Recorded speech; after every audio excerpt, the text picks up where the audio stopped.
नमस्कार, मैं स्वतंत्र कुमार और आप सभी का स्वागत करता हूं आपके अपने चैनल शॉर्ट हैंड टीम पर। तो दोस्तों, आज के इस वीडियो में प्रतिलेखन संख्या 52 के डिक्टेशन को हम लोग लेने वाले हैं। इसे हम लोग दो अलग अलग स्पीड में लेंगे। पहली बार में 90 की स्पीड में, तो दूसरी और आखिरी बार में इसी डिक्टेशन को हम लोग 100 की स्पीड में लेने वाले हैं। लेकिन अगर आपको ये नहीं पता है कि इसको संकेत लिपि में किस प्रकार से लिखा जा सकता है, यानी इसके प्रत्येक शब्द की आउटलाइन क्या होगी, तो आप इसके पहले वाले वीडियो को जाकर के देख लें। उसमें हमने एक एक शब्द की आउटलाइन को लिख करके बताया हुआ है। तो 90 की स्पीड में आपका डिक्टेशन स्टार्ट होगा 5 सेकंड के बाद। तब तक के लिए आप रेडी रहें।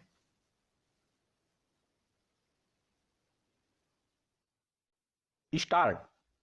महोदय, यद्यपि योजना के अंतिम रूप पर यह औपचारिक बहस अब हो रही है, हमने योजना के प्रारूप के बारे में काफी ब्यौरेवार विचार किया था। एक माननीय सदस्य ने कहा है कि योजना से ऐसा नहीं लगता कि कामों को निपटाने में तत्परता जरूरी है। मैं समझती हूं कि योजना के प्रारूप और उसके अंतिम रूप में यही अंतर है।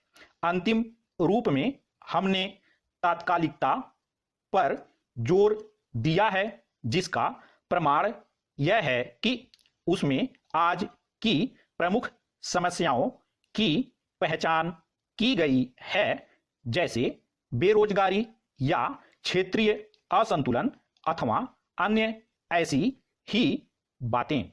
पैरा, इनमें से कुछ समस्याओं के समाधान में कोई विलंब नहीं होना चाहिए और उन्हें तत्काल दृढ़ निश्चय के साथ हल किया जाना चाहिए। लेकिन कुछ परिस्थितियां ऐसी होती हैं जिनमें हमें काम करना होता है। कुछ मान्य तरीके हुआ करते हैं। इनमें से एक है लोकतांत्रिक प्रक्रिया। बहुत से लोग चाहते हैं कि हम कई काम एक साथ करें और इनमें से कुछ के बारे में हम सहमत भी हैं कि वे सही काम हैं। लेकिन हम लोकतांत्रिक प्रक्रिया के प्रति वचनबद्ध हैं। हम जनता की राय से काम करने के लिए प्रतिबद्ध हैं। हमें अधिकाधिक जनता और पार्टियों को अपने साथ लेकर आगे बढ़ना है। मैं समझती हूं कि अगर इससे हमारी गति कुछ धीमी भी रहती है तो भी हमारी प्रक्रिया को बल मिलता है और हम जो भी काम हाथ में लेते हैं उसे बल मिलता है।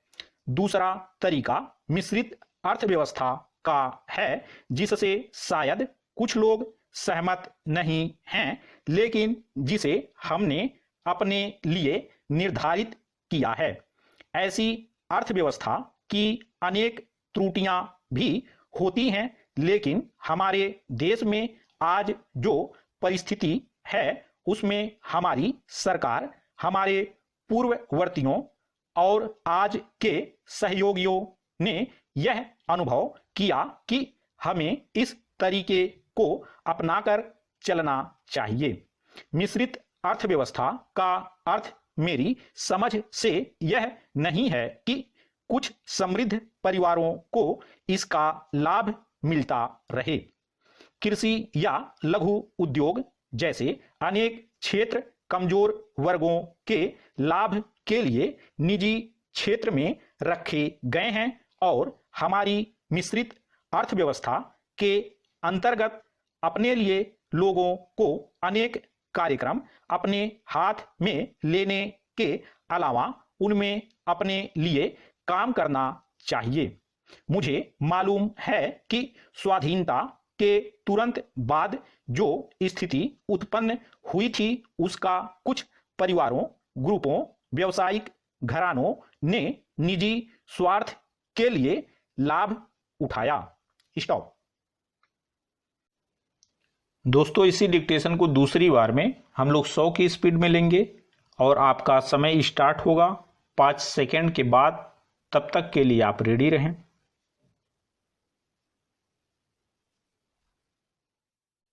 स्टार्ट। महोदय, यद्यपि योजना के अंतिम रूप पर यह औपचारिक बहस अब हो रही है, हमने योजना के प्रारूप के बारे में काफी ब्यौरेवार विचार किया था। एक माननीय सदस्य ने कहा है कि योजना से ऐसा नहीं लगता कि कामों को निपटाने में तत्परता जरूरी है।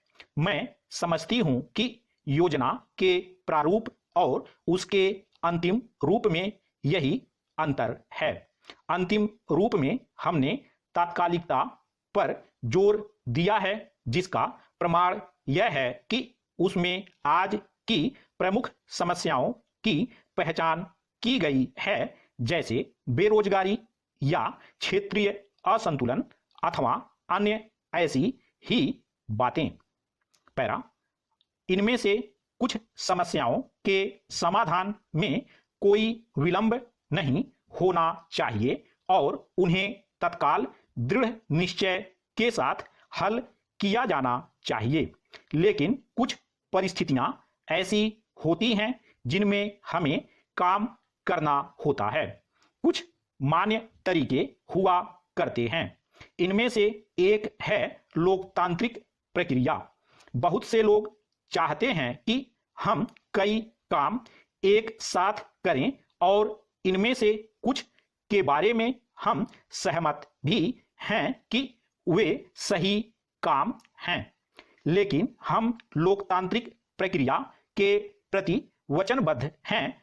हम जनता की राय से काम करने के लिए प्रतिबद्ध हैं। हमें अधिकाधिक जनता और पार्टियों को अपने साथ लेकर आगे बढ़ना है। मैं समझती हूं कि अगर इससे हमारी गति कुछ धीमी भी रहती है तो भी हमारी प्रक्रिया को बल मिलता है और हम जो भी काम हाथ में लेते हैं उसे बल मिलता है। दूसरा तरीका मिश्रित अर्थव्यवस्था का है, जिससे शायद कुछ लोग सहमत नहीं हैं, लेकिन जिसे हमने अपने लिए निर्धारित किया है। ऐसी अर्थव्यवस्था की अनेक त्रुटियां भी होती हैं, लेकिन हमारे देश में आज जो परिस्थिति है उसमें हमारी सरकार, हमारे पूर्ववर्तियों और आज के सहयोगियों ने यह अनुभव किया कि हमें इस तरीके को अपनाकर चलना चाहिए। मिश्रित अर्थव्यवस्था का अर्थ मेरी समझ से यह नहीं है कि कुछ समृद्ध परिवारों को इसका लाभ मिलता रहे। कृषि या लघु उद्योग जैसे अनेक क्षेत्र कमजोर वर्गों के लाभ के लिए निजी क्षेत्र में रखे गए हैं और हमारी मिश्रित अर्थव्यवस्था के अंतर्गत अपने लिए लोगों को अनेक कार्यक्रम अपने हाथ में लेने के अलावा उनमें अपने लिए काम करना चाहिए। मुझे मालूम है कि स्वाधीनता के तुरंत बाद जो स्थिति उत्पन्न हुई थी उसका कुछ परिवारों, ग्रुपों, व्यावसायिक घरानों ने निजी स्वार्थ के लिए लाभ उठाया। स्टॉप।